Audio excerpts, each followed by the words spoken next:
Hello, I hope everyone's having a wonderful day today. Today I'm going to remake a video I made a few weeks ago, but I thought I'd freshen it up for you. Most of you didn't see that video, so this will be brand new to you. Today's video will be speaking of how your mind works, the components of your mind, and once you start to understand how your mind works, you will become consciously competent about what's going on. A lot of times we're unconsciously competent and we do a lot of things that are the right things to do, but we don't know why, such as making the decision to leave the organization. If that was the right decision for you, you might know that it was the right decision, but you might not know why you came to that decision. Also, in learning about your mind, you will learn to have some empathy for the people who are still in the organization. Give them some grace, because they truly cannot help the state that they're in. They truly cannot help but look at things the way they do until something forces them to see things otherwise. There's just a process that they're in that makes them view things and act the way they do, and there's a solid reason why. So in watching this video, I hope that you become a little bit more competent as to how your own mind works, and then you can start to do things on purpose to rewire some of the thinking that has been really ground in there. Okay, so if you look at this picture, this is a picture of an iceberg. Okay, if you notice, the bigger part of the iceberg is underwater. Actually, what's showing above the water is a very small portion of the iceberg. So let's just say that the part that you can see here is your conscious mind, and the bottom part, the bigger part, is your subconscious mind. So you see that the subconscious mind is much bigger. In fact, just removing most of the top part does not get rid of most of the iceberg. Or if you were to change what's going on the top part, it's not changing the majority of it. So it's the same thing with your mind. Until you address your subconscious mind, nothing's going to change in your life. You're going to always have wiring that you're fighting against because you haven't addressed the problem. Most people spend their time addressing their conscious mind. Now, your conscious mind is in tune with your five senses. That's the part that's watching me right now.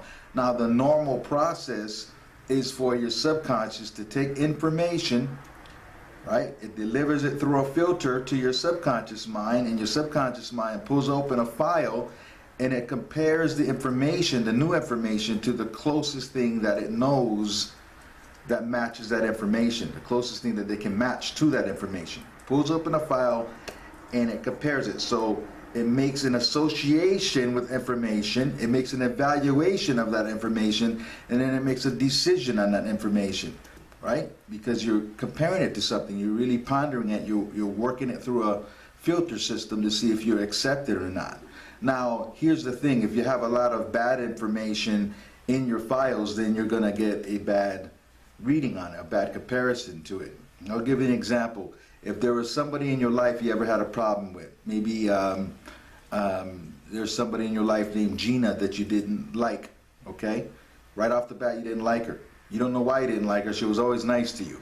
She didn't do anything wrong to you ever, but something about her just turned you off. And you couldn't put your finger on it. It's because in your files there was a woman named Tina that you had a real gripe with. But Gina reminded you, like, she walked, talked, and looked like, even smelled like Tina. So you decided that you don't like Gina because of the file of Tina. So it's the same thing. That's how your mind works.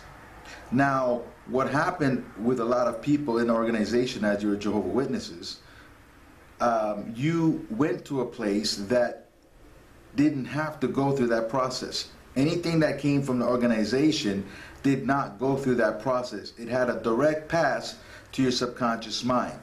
You see, it's like when someone goes to a club or a bar and they've got to show ID. They've got to prove that they can drink. No. When you went and studied with the organization, or if you went to meetings, it did not have to go through that process of anything. It went directly into your files. It didn't go through any filtering process, just the same way as a little child. does not put what its parent says through a filtering process. Whatever the parent says, the mind opens up and it goes right in. A child doesn't look at if what the parent's saying is making sense or if he agrees or she agrees with it or not. A child's not supposed to, right? So the child just accepts whatever the parent tells them. And for most of you, your wiring as a Jehovah's Witness happened just that way. It went through no filter process because most of you watching this video grew up as Jehovah's Witnesses. It went through no filter.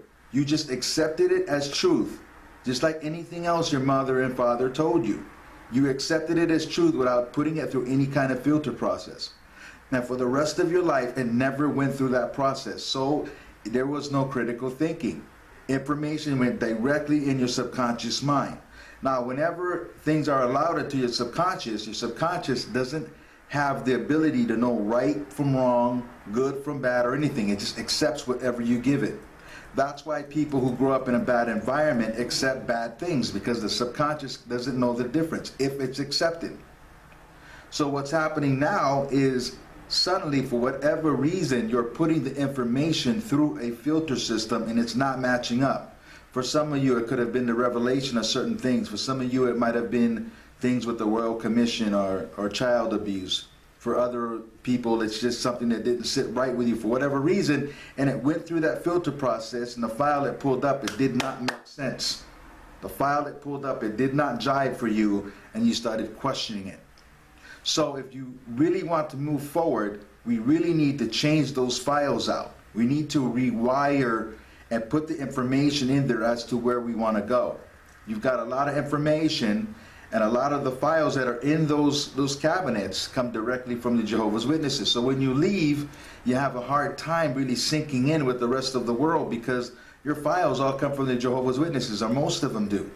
And things just don't match up for you. You just can't get in the flow of the rest of the world.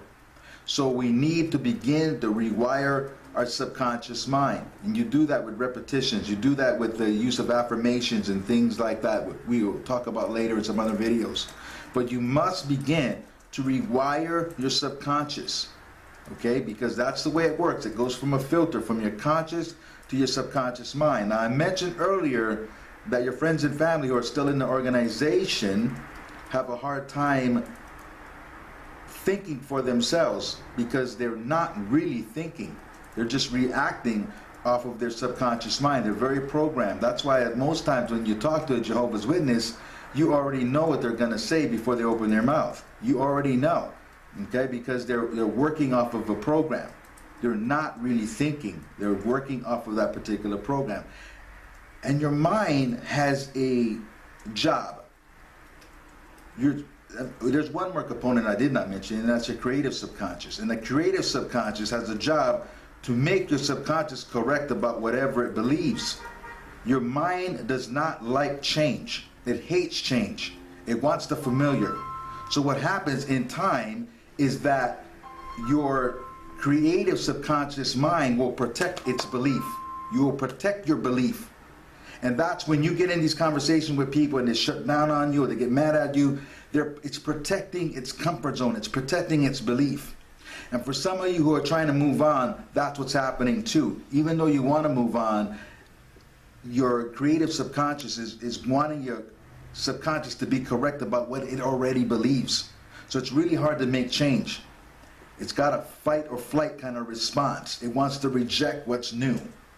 So this is something you've got to work through. You work through this with repetitions. You work through this by reading, studying, and being committed to your personal growth. Just keep growing.